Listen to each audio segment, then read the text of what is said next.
ಒಂದು ಸಣ್ಣ ಊರಲ್ಲಿ ರಾಮಯ್ಯ ಎಂಬ ಬಟ್ಟೆ ಒಗೆಯುವವನಿದ್ದ. ಅವನು ತುಂಬಾ ಪರಿಶ್ರಮಿ. ಪ್ರತಿದಿನ ಬೆಳಗ್ಗೆಯೇ ಎದ್ದು ಊರಿನ ಪ್ರತಿಯೊಂದು ಮನೆಯಿಂದ ಬಟ್ಟೆಗಳನ್ನು ಸೇರಿಸಿ ನದಿಯ ತೀರಕ್ಕೆ ಹೋಗಿ ಒಗೆಯುತ್ತಿದ್ದ.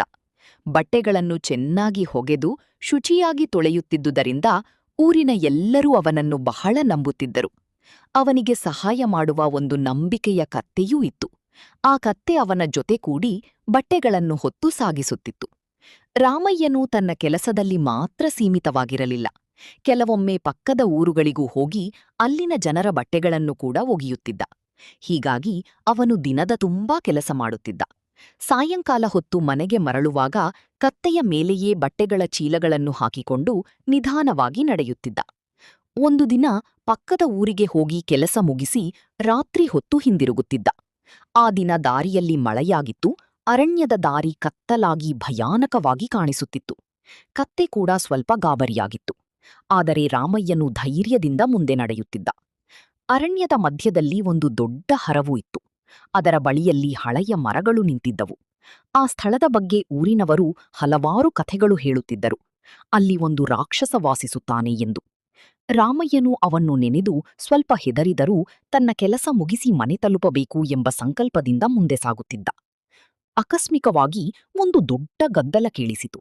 ಮರಗಳ ನಡುವೆ ಕಪ್ಪು ನೆರಳು ಕದಲಿತು. ಕತ್ತೆ ಭಯದಿಂದ ನಿಂತಿ ಕಿರುಚಿತು. ರಾಮಯ್ಯನು ತನ್ನ ಧೈರ್ಯವನ್ನು ಕಳೆದುಕೊಳ್ಳದೆ ಯಾರು ಅಲ್ಲಿ ಎಂದು ಕೂಗಿದ. ಆಗ ಆ ನೆರಳು ನಿಧಾನವಾಗಿ ಮುಂದೆ ಬಂತು. ಅದು ಒಂದು ಭಯಾನಕ ರಾಕ್ಷಸ. ದೊಡ್ಡ ಕಣ್ಣುಗಳು, ಉದ್ದವಾದ ಹಲ್ಲುಗಳು, ದೇಹವೆಲ್ಲ ಕಪ್ಪು ಕೂದಲಿನಿಂದ ಕೂಡಿತ್ತು. ರಾಕ್ಷಸನು ಗರ್ಜಿಸಿ, ಯಾರು ನೀನು? ನನ್ನ ಅರಣ್ಯದಲ್ಲಿ ರಾತ್ರಿ ಹೊತ್ತು ಏಕೆ ಬಂದೆ ಎಂದು ಕೇಳಿದ. ರಾಮಯ್ಯನು ಭಯಪಟ್ಟರೂ ಬುದ್ಧಿಯಿಂದ ಉತ್ತರಿಸಿದ, ನಾನು ಬಟ್ಟೆ ಒಗೆಯುವವನು. ನನ್ನ ಬಳಿಯಿರುವವು ಕೇವಲ ಮಸಿ ಬಟ್ಟೆಗಳು. ನೀನು ನನ್ನನ್ನು ಬಿಡು. ನಿನಗೆ ನಾನು ಉಪಯೋಗವಾಗುವುದೇನೂ ಇಲ್ಲ. ರಾಕ್ಷಸನು ಸ್ವಲ್ಪ ಯೋಚಿಸಿದ. ಆದರೆ ಅವನಿಗೆ ಹಸಿವು ಹೆಚ್ಚಿತ್ತು.